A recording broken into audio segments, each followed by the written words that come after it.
علیکم دوستوں، امید ہے آپ لوگ سب خیریت سے ہوں گے۔ آج ہم لوگ اپنا لیکچر نمبر 31 پڑھنے کو جا رہے ہیں، جو پاکستان اسٹڈیز کا کراچی بورڈ کا 9 کلاس کا لیکچر ہے۔ لیکن اس سے پہلے ہم یہ چیک کریں گے کہ ہم نے اس سے پہلے والے لیکچر میں کیا ڈسکشن کی تھی اور ہم نے کیا سیکھا تھا لیکچر نمبر 30 میں۔ اگر آپ لوگ نوٹ کریں تو لیکچر نمبر 30 میں ہم نے یہ سیکھا تھا کہ ٹیچرز ٹریننگ پروگرام، یعنی کہ تدریسی اساتذہ کا جو عوامل تھے، جو پروگرام تھا وہ ہم نے سیکھا تھا۔ اور پھر ہم نے یہ سیکھا تھا کہ ٹیکنیکل اور ووکیشنل ٹریننگ کیا ہوتی ہے، یعنی کہ پیشہ ورانہ اور ایک تکنیکی جو ٹریننگ کا عمل ہوتا ہے بچوں کا اور ٹیچر کا، وہ ہم نے سیکھا تھا۔ آج جو ہم سیکھنے کے لیے جا رہے ہیں وہ ہے ویلفیئر آف اے اسٹیٹ۔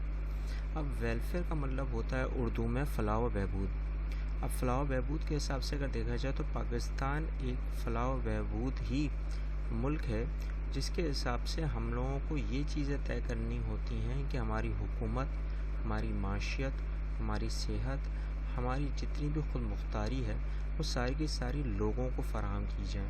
اور جہاں لوگوں کے لیے سوچا جاتا ہے اور لوگوں کے لیے کام کیا جاتا ہے تو وہ ویلفیئر آف دا اسٹیٹ کہلاتی ہے۔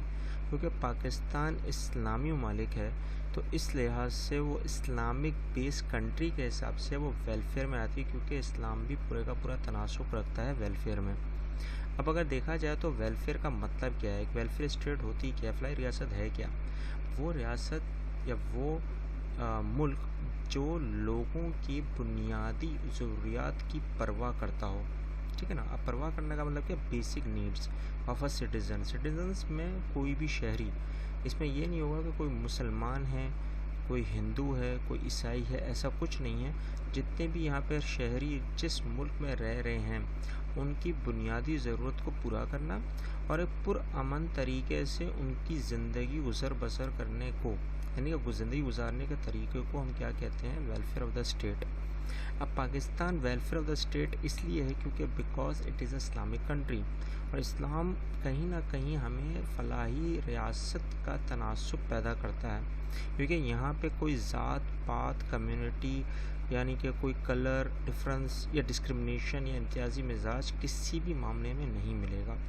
اب یہی وہ چیزیں ہیں جہاں پہ ماڈرن ویلفیئر کا کانسیپٹ آتا ہے۔ اچھا، ماڈرن ویلفیئر جو اسٹیٹ ہوتی ہے وہ جدید کہیں نہ کہیں فلاحی ریاست کا ایک نمونہ ہے، اور اس نمونے کو ہم نے کہاں پہ دیکھا ہے، یورپ میں۔ اب یورپ میں آج 20ویں صدی میں ہے، لیکن 20ویں صدی کے حساب سے اگر دیکھا جائے تو اس میں ایک چیز کا سب سے بڑا اہم رجحان آتا ہے اور وہ آتا ہے ہیلتھ کیئر۔ دیکھیں، بنیادی زندگی کے حساب سے 3 چیزیں بڑی مؤثر ہوتی ہیں، اس کو ہم آسان لفظوں میں کہتے ہیں روٹی، کپڑا اور مکان، یعنی کہ فوڈ، شیلٹر اینڈ کلوتھ۔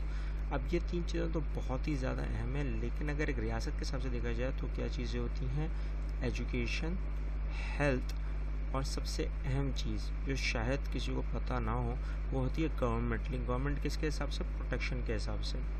اب یہاں پر یہی وہ چیزیں آتی ہیں، لیکن ہیلتھ اس کا ایک مین جز بنتا ہے۔ صحت ہوگی تو تعلیم ہوگی، اور اگر تعلیم ہوگی تو ریاست کی فلاح و بہبود ہوگی، یعنی کہ ڈیولپمنٹ ہوگی۔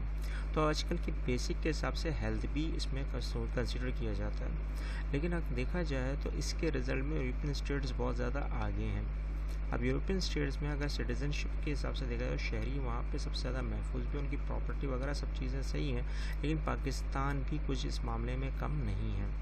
اب اگر آپ نوٹ کریں تو ایک ویلفیئر آف دا اسٹیٹ کا کیا فرائض بنتے ہیں، ان کی ڈیوٹیز اور رسپانسبلٹیز کیا ہیں، ذمہ داریاں اور ان کے فرائض کیا ہوتے ہیں۔ سب سے پہلے کیا ہوتا ہے، پروٹیکشن آف لائف، یعنی کہ آپ زندگی کو تحفظ دیں، لیکن زندگی کو نہیں، صرف پراپرٹی کو بھی دیں، یعنی کہ جان و مال کی تحفظ کا سب سے اہم مدعا ایک ویلفیئر آف اسٹیٹ کا آتا ہے کسی بھی شہری کے حساب سے، اور یہ شہری کے حقوق ہیں۔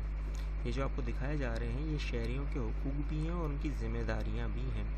اب اگر آپ دیکھا جائے تو پروٹیکشن آف فنڈامنٹل رائٹس، بنیادی حقوق۔ اب آپ کے بنیادی حقوق جو ہیں، چاہے وہ کوئی بھی ہو، چاہے وہ فریڈم آف اسپیچ ہو، فریڈم ایکسپریشن ہو، کوئی بھی ایسی چیز جو آپ کو ایکسپریس کرنے میں یا آپ کی مدد دینے میں، آپ کی پراپرٹی ہو یا آپ کا جو بھی آپ کا رائٹ بنتا ہے آئین کے حساب سے، وہ سارے آپ کا تحفظ دیا جائے۔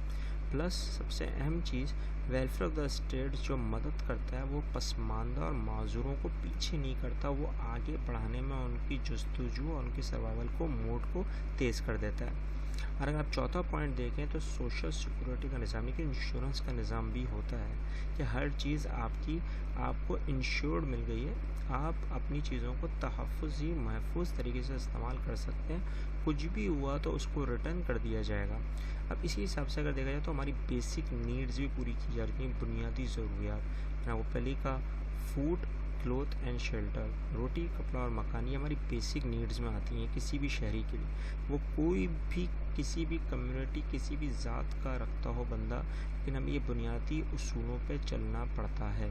अगर आप देखें तो उसमें सबसे अहम चीज़ जो आती है Islamic welfare of the state, क्योंकि हमने मॉडर्न कॉन्सेप्ट हमने देखा तो मॉडर्न कॉन्सेप्ट में भी वही चीज़ें आती हैं, लेकिन इस्लाम सॉवरनिटी यानी कि सॉवरन जो यहाँ पर बादशाही निज़ाम है, इक़्तिदार आला जो निज़ाम है वो किसका है? अल्लाह का। लेकिन अल्लाह के हिसाब से यहाँ पर जितने भी लोग होंगे वो उसी की फ़ना के ऊपर बात करेंगे। और फ़ना की अगर बात करते हैं तो जो फ़राइज़ बनते हैं वो अकॉर्डिंग टू द अल्लाह यानी कि डिवाइन लॉज और हज़रत मोहम्मद सल्लल्लाहु अलैहि वसल्लम के किए हुए बताए हुए जितने भी अवामिल हैं उन पे हमें चलना है, ये हमारा फ़राइज़ बन जाता है। अब इसी हिसाब से अगर देखा जाए तो हेड ऑफ़ द स्टेट जो है, रियासत का सरबराह जो होता है वो पूरा वही रियासत का सरबराह होता है जो एक खलीफा कहलाता है, खैलिफ़। अब जो खैलिफ़ का मतलब क्या है? खिलाफत। और खिलाफत का मतलब क्या है कि इस्लाम में वो बंदा जो अल्लाह से और उसके रसूल का ग़ुलाम हो और अल्लाह से डरता हो और उसी के हिसाब से चलने के लोगों को तायीद करता हो, तो वो हमारा हेड ऑफ़ द स्टेट कहलाता है। लेकिन आजकल के हिसाब से वो गवर्नर जो उस वक्त के हिसाब से था, आजकल वज़ीर आज़म और सदर का निज़ाम आ चुका है, यानी कि प्राइम मिनिस्टर और प्रेसिडेंटशिप का। हम आगे चल कर डिस्कस करेंगे, लेकिन क्या वो सही है या नहीं? इस्लाम के लिहाज से वो सही है, लेकिन इस्लाम सिर्फ़ एक चीज़ को मानता है, वो है खिलाफत को, और ये इस्लामी रियासत में सब कुछ ये इसमें तयन किया जाता है। इसके बाद सबसे अहम चीज़ आती है वो जस्टिस और इक्वालिटी है। अच्छा, जस्टिस और इक्वालिटी का मतलब यहाँ पर क्या है कि कहीं ना कहीं इंसाफ और अदल का पूरा निज़ाम दिया जाए। वो कोई भी हो, शहरियत के हिसाब से कोई भी हो सकता है, चाहे वो काला हो या गोरा हो, अमीर हो या गरीब हो, उन सब के हिसाब से सभी चीज़ों को कोई भी जो भी आप उसमें डिस्क्रिमिनेशन लेकर आ जाएं, वो सब चीज़ें तहफ़्फ़ुज़ में दिया जाएगा। अच्छा, फॉलोअर्स ऑफ इस्लाम के पैरोकार जो होंगे वो सारे के सारे डीड्स और थॉट्स हैं रसूलुल्लाह के, उन्हीं के हिसाब से हमने वो सारी चीज़ें चलनी। जैसे हमारे पांचों अरकान आते हैं, जैसे पांचों अरकान में 5 पिलर्स ऑफ इस्लाम का जो मेन कॉन्सेप्ट निकलता है, जिसमें आपका तौहीद पहले है, फिर आपका नमाज है, फिर रोज़ा है, फिर ज़कात है और फिर हज है। तो ये वो चीज़ें हैं जो आपको सबसे ज़्यादा अहमियत के हामिल में आती हैं। फिर उसके बाद जो सबसे अहम चीज़ आती है वो क्या है? इक्वल अपॉर्चुनिटी, यकसा मौक़े, यानी कि इसमें कहीं पे भी हम कोई भी ज़ात पात को नहीं देखें। मैं ज़ात की बात बार इसलिए कर रहा हूँ कि इस्लामी रियासत जो होती है वो कम्युनिटी बेस नहीं होती। कम्यूनल सिस्टम हो सकता है लेकिन कम्यूनल बेस नहीं हो सकती, ठीक है ना, क्योंकि बेस का मतलब क्या? बुनियाद, यानी कि secular country. We are not the secular country, we are totally based religion based country. हम लोग अपने इस्लाम यानी कि जो मेजॉरिटी ऑफ द रिलीजन है हम उस पर चलना है। तो इक्वल अपॉर्चुनिटी के हिसाब से यहाँ पर कोई हिंदू, मुसलमान, ईसाई नहीं देखेंगे, हम सबको यकसा मौक़े देंगे। इसी हिसाब से फिर क्या बनता है? पीस और प्रोस्पेरिटी, अमन और खुशहाली का निसाब आता है। हम कहीं ये नहीं कहते तू काला है, तू गोरा है, तू अमीर है, तू गरीब है, तू यहाँ का है, तू वहाँ का है, तू अरबी है, तो नहीं, ऐसा कुछ नहीं। अगर ये इम्तियाज़ी मिजाज डिस्क्रिमिनेशन रहा तो ये सारे के सारे पॉइंट्स बेकार हैं इस्लामिक रियासत में। इसलिए मैं आपको पहली ही चीज़ें बता रहा हूँ कि इस्लाम असल पाकिस्तान का जो मतलब आया है वो इसी से है, ला इलाहा इल्लल्लाह। तो हमें वो सारी चीज़ें देखनी है जो अल्लाह ने हमें बताई हैं, उसी के हिसाब से हमें चलना है। तो उसी के हिसाब से हमारे पास क्या आएगा? पीस एंड प्रोस्पेरिटी, अमन खुशहाली का निसाब। आज हमारा लेक्चर जो था, लेक्चर नंबर 31, वो यहीं ख़त्म होता है।